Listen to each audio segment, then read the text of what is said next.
জুলাইয়ের শেষ সপ্তাহে বাংলাদেশ সফরে আসছেন দক্ষিণ ও মধ্য এশিয়া বিষয়ক মার্কিন বিশেষ দূত সার্জিও গোর। ৫ মাস আগে বিএনপি নেতৃত্বাধীন সরকার ক্ষমতায় আসার পর এটি মার্কিন কোনো দূতের বাংলাদেশ সফর। প্রধানমন্ত্রী তারেক রহমানের চীন সফরের পর মার্কিন এই দূতের বাংলাদেশ সফরকে তাই গুরুত্বপূর্ণ হিসেবে বিবেচনা করা হচ্ছে।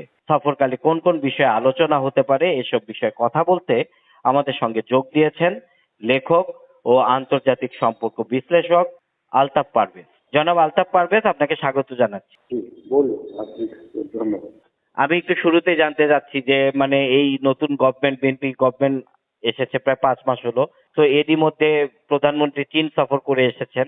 তো আমরা এরপরে দেখছি যে মার্কিন কোনো দূত, উচ্চপদস্থ কোনো কর্মকর্তা বাংলাদেশ সফরে আসছেন এই মাসের শেষের দিকে। বিষয়টিকে আপনি কিভাবে দেখছেন? এটা আসলে বোঝা যাচ্ছে যে বাংলাদেশ একটা বৃহৎ শক্তিগুলোর মনোযোগে রয়েছে এবং যুক্তরাষ্ট্র বাংলাদেশকে কাছে পাওয়ার জন্য বেশ জোরের সাথেই সচেষ্ট আছে।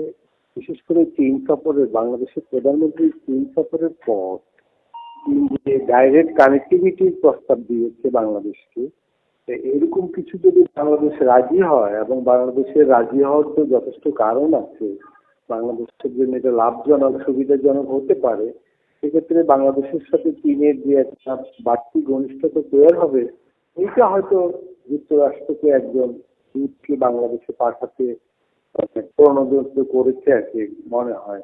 হয়তো ওনার এমনিতেই আসার কথা লাগবে, কারণ বাংলাদেশে গণঅভ্যুত্থানের পর অন্তর্বর্তীকালীন সরকারের সময় বাংলাদেশের রাজনীতিতে, প্রশাসনে এবং নীতি সিদ্ধান্তের ক্ষেত্রে যুক্তরাষ্ট্র যে বাড়তি একটা সুবিধাজনক অবস্থা পেয়েছিল, ওয়াশিংটনের এখনকার শাসকরা সেটা অব্যাহত রাখতে চেষ্টা করবে। বাংলাদেশ যদি এখন আবার চীনমুখী হয়ে পড়ে, চীনের সাথে ঘনিষ্ঠতা বাড়ায়, তাহলে যুক্তরাষ্ট্র সেই সুবিধাজনক অবস্থা থেকে ছিটকে পড়তে পারে বা তাদের প্রভাব কমে যেতে পারে। এই জায়গাটা নিশ্চয়ই যুক্তরাষ্ট্র চাইবে না। এবং ইতিমধ্যে আমরা দেখেছি যে গত কয়েকদিনে বা কয়েক মাসে, গত ১-২ মাসে চীনের রাষ্ট্রদূত এখানে কয়েকবার এরকম মন্তব্য করেছেন যে বাংলাদেশের বিদেশি হস্তক্ষেপ তারা পছন্দ করছে না, তারা বাংলাদেশের পাশে আছে এই ধরনের ঘটনার ক্ষেত্রে।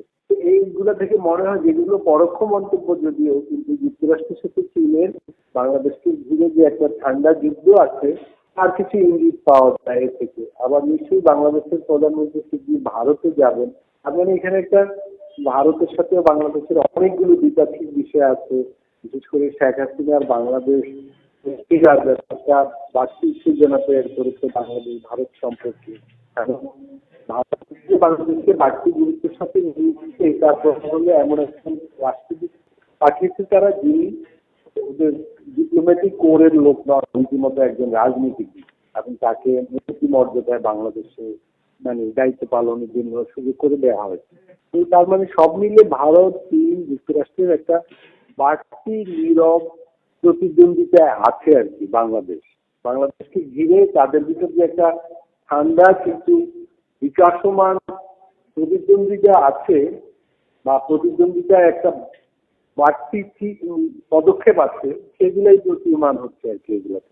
চীন সফরে মোংলা বন্দরের আধুনিকায়ন, তিস্তা নদী প্রকল্প, প্রতিরক্ষা সহযোগিতা এবং চট্টগ্রামের চীনা অর্থনৈতিক অঞ্চল প্রতিষ্ঠার বিষয়ে চুক্তি স্বাক্ষরিত হয়েছে।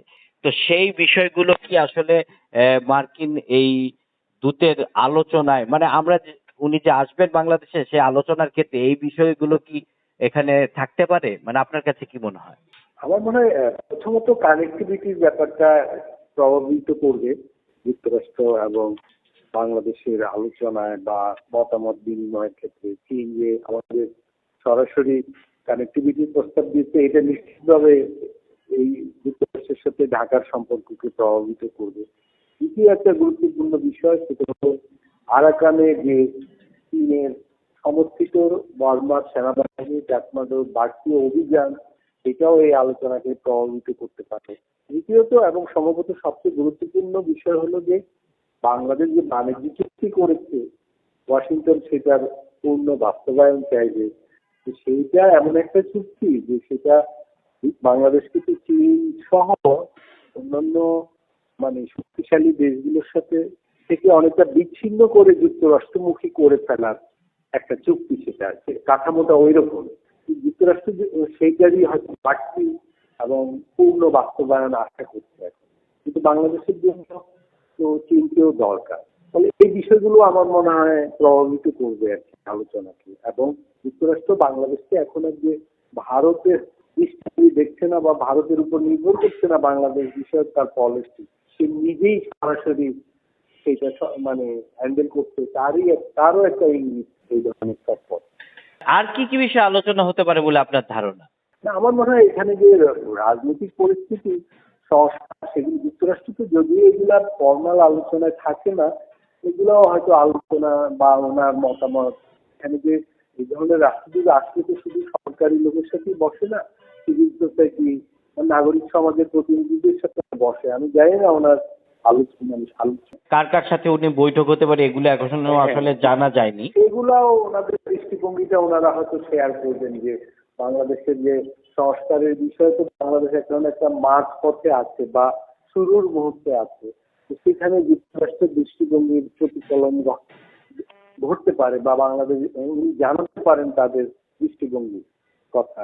বাংলাদেশে সরকারি দল এবং বিরোধী দলের মধ্যে জুলাই সনদ আসলে বাস্তবায়নের যে একটা অচল অবস্থা রয়েছে সেটা নিয়েও কি তাদের মানে মার্কিন দূতের সাথে কোনো আলোচনা হতে পারে, যদিও এটি আমাদের আমার মনে হয় অভ্যন্তরীণ এক্ষেত্রে বিষয়। বিশেষ করে শেখ হাসিনার বাংলাদেশে আসার যে গুঞ্জন বা ওনার তরফ থেকে যে আকাঙ্ক্ষা প্রকাশ করা হয়েছে, সেইটা এই ধরনের সফরে একটা পরোক্ষ আলোচনায় থাকলেও থাকতে পারে একটা আমার। কারণ এটা তো বাংলাদেশের সামনের দিনগুলোতে একটা গুরুত্বপূর্ণ রাজনৈতিক বিষয় হয়ে উঠতে পারে।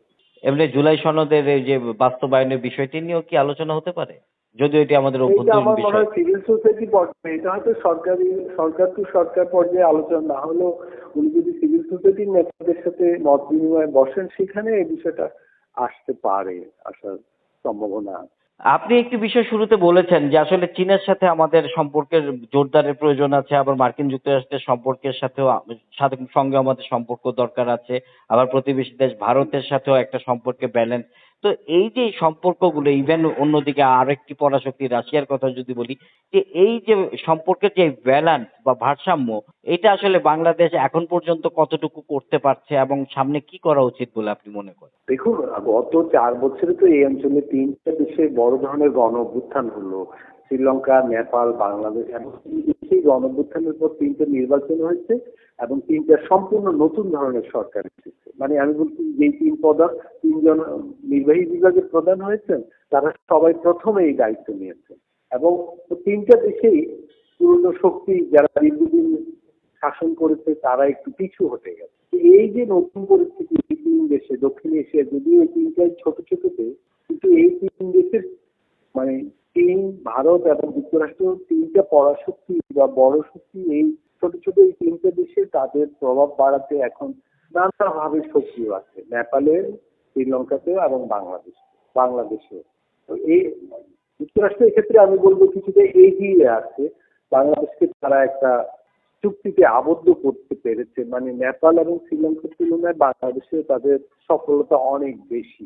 অন্তর্বর্তীকালীন সরকার নির্বাচনের 2-3 দিন আগে এই চুক্তিটা করে বাংলাদেশকে এমন একটা জায়গায় রেখে গেছে যে বাংলাদেশের নতুন সরকারের পক্ষে এখন ভারসাম্য রক্ষা করে চলাটা বিদেশ নীতিতে খুব একটা বড় ধরনের চ্যালেঞ্জ হয়ে পড়েছে। তারপরেও আমাদের সরকার, বিএনপি সরকার মানে চেষ্টা করছে, এখন পর্যন্ত তারা কোনো দিকে হেলে পড়েনি। এবং সরকারের একজন উপদেষ্টা তো বলেছেন যে বাণিজ্য চুক্তি সংশোধন হওয়ার সুযোগ আছে। তার মানে একটা ইঙ্গিত আছে যে সরকার এটা সংশোধন করতে পারে, কিন্তু র্যাডিক্যালদের দিক থেকে দাবি আছে এই চুক্তি সম্পূর্ণ বাতিল করে।